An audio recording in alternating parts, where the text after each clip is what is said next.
ओम श्री परमात्मने नमः। श्रीमद् भगवद गीता के विषय में जानने योग्य विचार। हृदय पार्थ गीता में सारमुत्तमम्। गीता में ज्ञानमत्युग्रण, गीता में ज्ञानम व्ययम, गीता में चोत्तम स्थान, गीता में परम पदम, गीता में परम गुह्यं, गीता में परमो गुरुः। गीता मेरा हृदय है, गीता मेरा उत्तम सार है, गीता मेरा अति उग्र ज्ञान है, गीता मेरा अविनाशी ज्ञान है, गीता मेरा श्रेष्ठ निवास स्थान है, गीता मेरा परम पद है, गीता मेरा परम रहस्य है, गीता मेरा परम गुरु है। भगवान श्री कृष्ण। गीता सुगीता कर्तव्या किमन्यः शास्त्र विस्तरः, या स्वयं पद्मनाभस्य मुख पद्माद्विनिः सृता।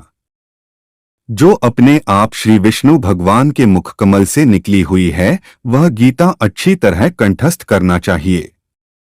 अन्य शास्त्रों के विस्तार से क्या लाभ। महर्षि व्यास। ज्ञेय गीतानाम सहस्रण ध्येयं श्रीप्तिरूपमजस्रम, नेय सज्जन संगे चित्तन देय दीनजनाय च वित्तम। गाने योग्य गीता तो श्री गीता का और श्री विष्णु सहस्रनाम का गान है। धरने योग्य तो श्री विष्णु भगवान का ध्यान है। चित्त तो सज्जनों के संग पिरोने योग्य है और वित्त तो दीन दुखियों को देने योग्य है।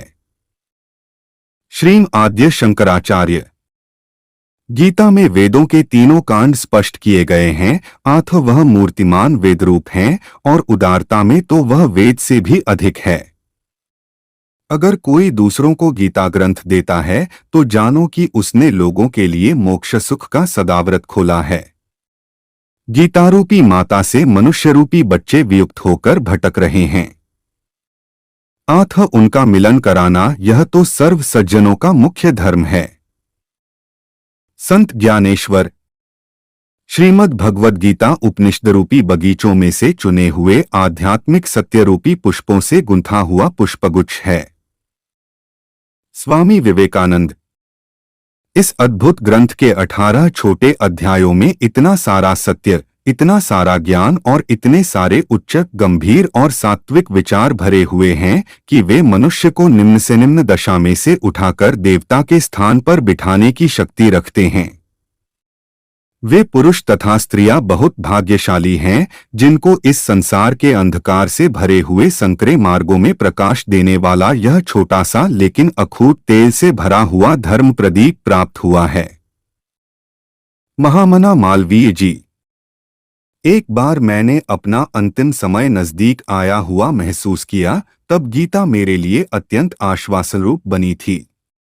मैं जब जब बहुत भारी मुसीबतों से घिर जाता हूँ तब तब मैं गीता माता के पास दौड़कर पहुँच जाता हूँ और गीता माता में से मुझे समाधान न मिला हो, ऐसा कभी नहीं हुआ है। महात्मा गांधी। जीवन के सर्वांगीण विकास के लिए गीता ग्रंथ अद्भुत है। विश्व की 578 भाषाओं में गीता का अनुवाद हो चुका है। हर भाषा में कई चिंतकों, विद्वानों और भक्तों ने मीमांसाएं की हैं और अभी भी हो रही हैं, होती रहेंगी, क्योंकि इस ग्रंथ में सब देशों, जातियों, पंथों के तमाम मनुष्यों के कल्याण की अलौकिक सामग्री भरी हुई है। आथ हम सबको गीता ज्ञान में अवगाहन करना चाहिए। भोग, मोक्ष, निर्लेपता, निर्भयता आदि तमाम दिव्य गुणों का विकास करने वाला यह गीता ग्रंथ विश्व में अद्वितीय है। श्री शाहजी महाराज। प्राचीन युग की सर्वरमणीय वस्तुओं में गीता से श्रेष्ठ कोई वस्तु नहीं है।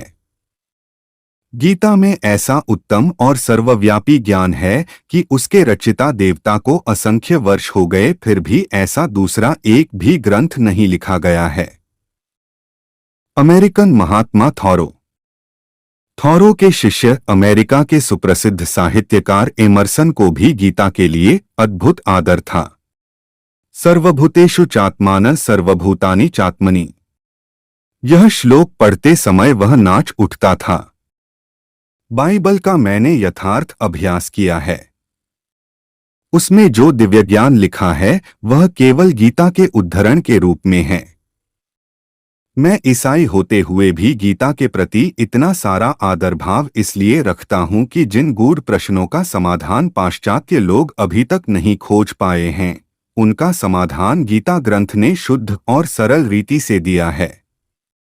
उसमें कई सूत्र अलौकिक उपदेशों से भरपूर लगे, इसीलिए गीता जी मेरे लिए साक्षात योगेश्वरी माता बन रही हैं।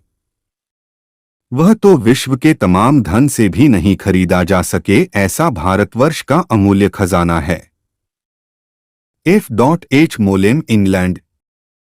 भगवद गीता ऐसे दिव्य ज्ञान से भरपूर है कि उसके अमृतपान से मनुष्य के जीवन में साहस, हिम्मत, समता, सहजता, स्नेह, शांति और धर्म आदि दैवी गुण विकसित हो उठते हैं। अधर्म और शोषण का मुकाबला करने का सामर्थ्य आ जाता है। अतः प्रत्येक युवक युवती को गीता के श्लोक कंठस्थ करने चाहिए और उनके अर्थ में गोता लगाकर अपने जीवन को तेजस्वी बनाना चाहिए। महात्मा जी। जय जय श्री कृष्ण।